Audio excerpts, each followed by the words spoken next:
The Holy Gospel according to Luke, the 18th chapter. Glory to you, O Lord.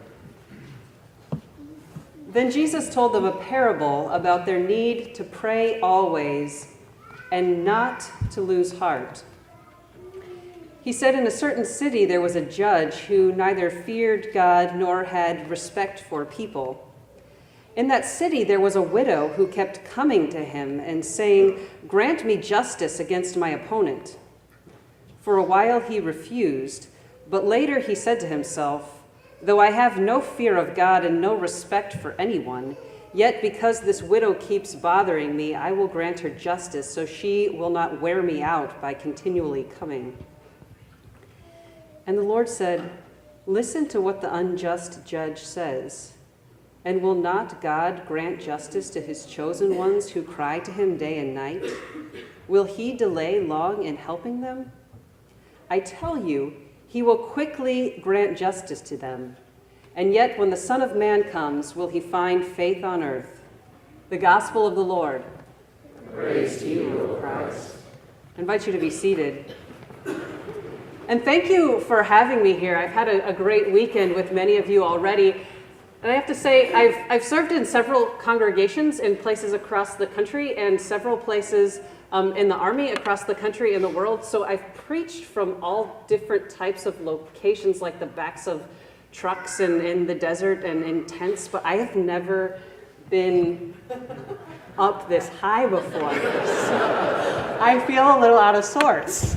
So pray for me.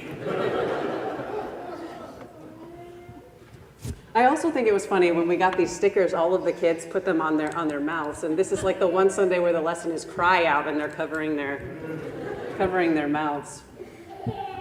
For weeks before her 10th birthday, my sister Ingrid, number 4 of 6, begged and she pleaded with my parents for a dog.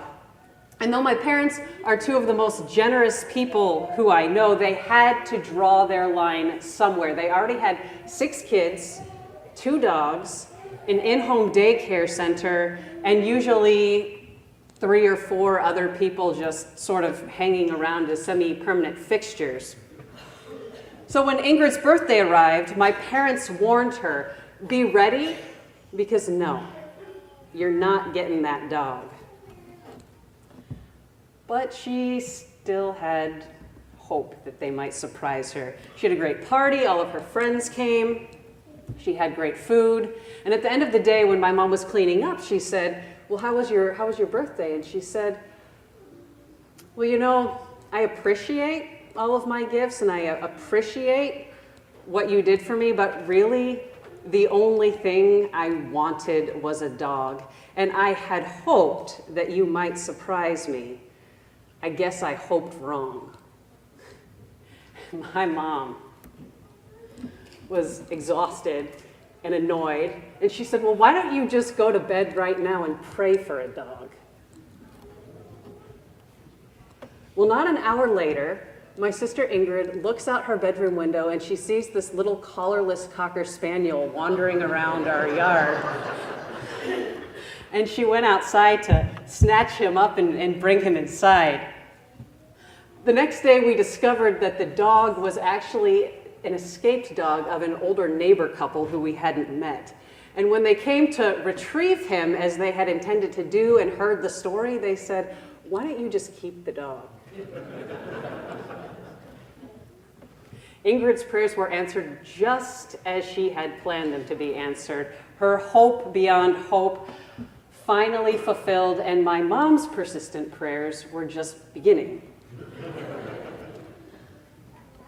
I think my mom's reality about persistent prayer was closer to that widow's than Ingrid's was when Jesus said, "Pray always and don't lose heart."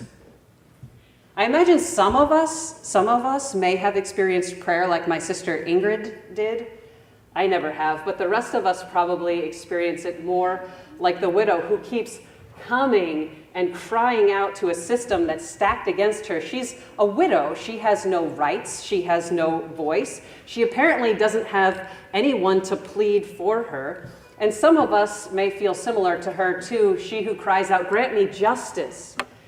We say, grant me peace, grant me forgiveness, grant me healing, give my life back, give me hope. And when Jesus' original audience heard this story about a widow crying out to a judge who respected no one, they already knew what the end of the story was going to be. Give it up, lady, because you ain't got a chance. Nothing good is going to come from your persistent pleading, not in that situation.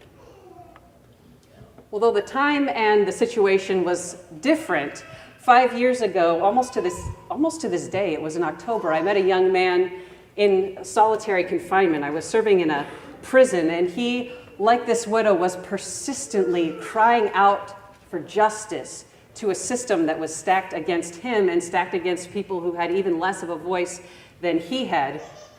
I was an Army chaplain assigned to a prison near Seattle, and Adam, this young man, was a part of a unit. Some of you may have heard of it. It's popularly known now as the Kill Team.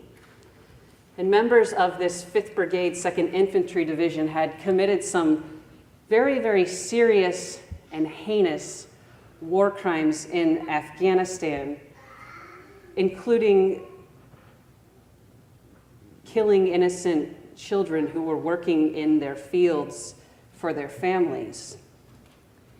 And Adam was a young enlisted soldier. He didn't have much of a voice, but he knew how horrible this situation was, and he was crying out for justice, hoping that his leaders would hear him. But his first-line leaders, like that judge who had no respect for God or anyone, would not hear what he was crying. And again, he cried out until finally he felt, I have no choice but to just give up. Like the judge who was in power in this story, somehow the powers over Adam knew that if they actually heard what he had to say, it would bring them shame. So they ignored it. When Adam quit pleading because the situation seemed hopeless, though, his dad started echoing his cries higher and higher, and finally through his dad on the other side of the world, someone listened. The judge finally said, I'll grant her justice because she keeps wearing me out. That's what we read in English, but in its original context, he's actually saying, she's giving me a black eye. She's making my face look bad. I've got to give her justice because if I don't do that, I got to save face. That's kind of what happened in Adam's situation as well. But by this point, by the time somebody up higher and higher was trying to save face, it appeared that Adam was guilty as well. So I met him in solitary confinement because he was protected from the common criminals who thought what he did was so horrible, and from his unit because he had exposed them. So down in this windowless prison cell, he said, my life's over.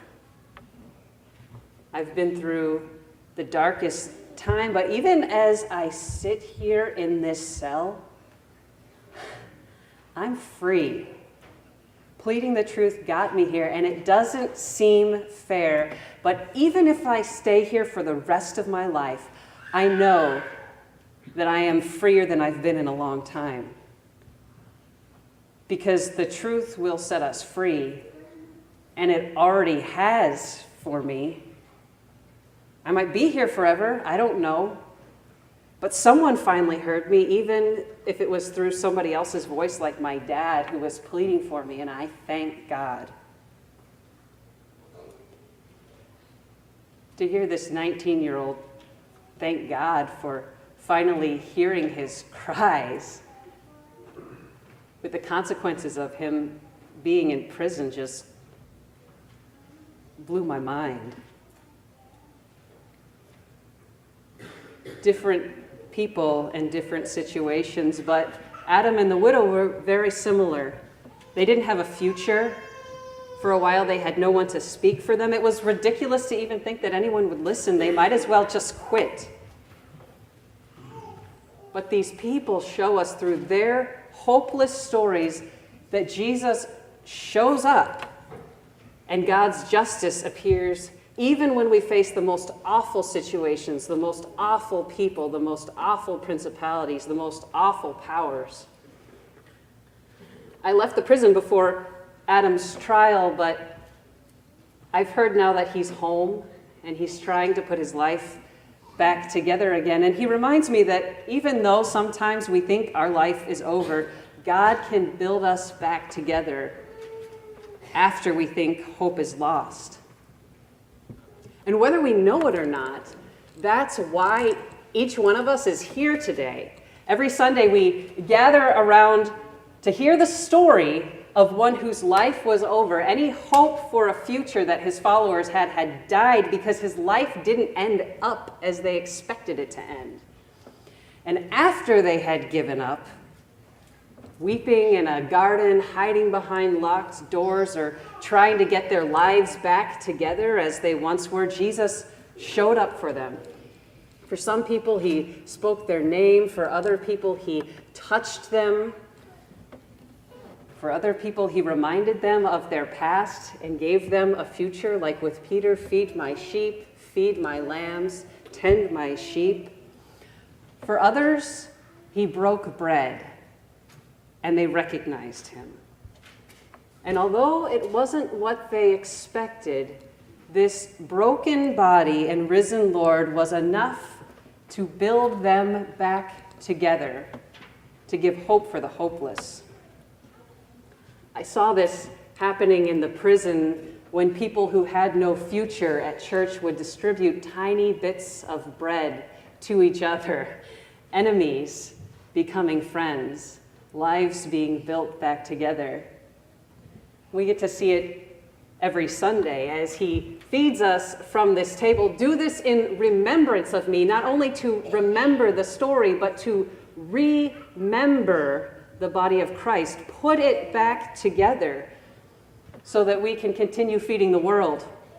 I heard some really great stories from a lot of you yesterday about the mission and ministry here at St. Paul's, and was particularly intrigued that you have in your new or newer addition to the building in the gym that beautiful stained glass window of the Last Supper.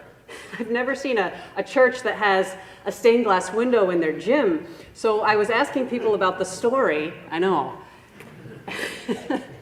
And I heard that this window's life was over. It was in a church in New York that had closed down, and the stained glass window was in storage, and somebody found it, and literally you pieced it back together so that you don't only remember the story of Jesus while you're here, but also with every meal you share down in the gym. Amazing story. And people were telling me, you've got to go see the window at 2 o'clock. That is when the best light shines through the window. Or other people were saying, you really got to see it at like 4 or 5 o'clock as the sun is coming down. That's the best time to see the picture in the window. So I went down there several times to the gym, and I was looking at the picture of the window and admiring all the work that you did. And I disagree with all of you. I discovered the best time to see the picture in the window. The best time to see that picture in the window, at least yesterday, was last night after the sun had gone down. The window was dark. I couldn't see the picture, but underneath the window, everybody here was gathered. And you invited JJ to come up right underneath that window to receive those backpacks that everybody had so lovingly put together to give to foster kids who have what they think is no home and no future, no life.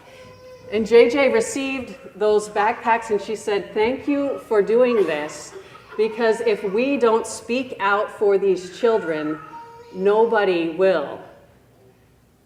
And though it might not be all that we have to give or all that we can give, it is enough to remind us that God is still using us to piece people's lives back together, to give them a hope and to give them a future. To that God who binds us together, that we may continue binding the world together, be all glory and honor and praise. now and always. Amen.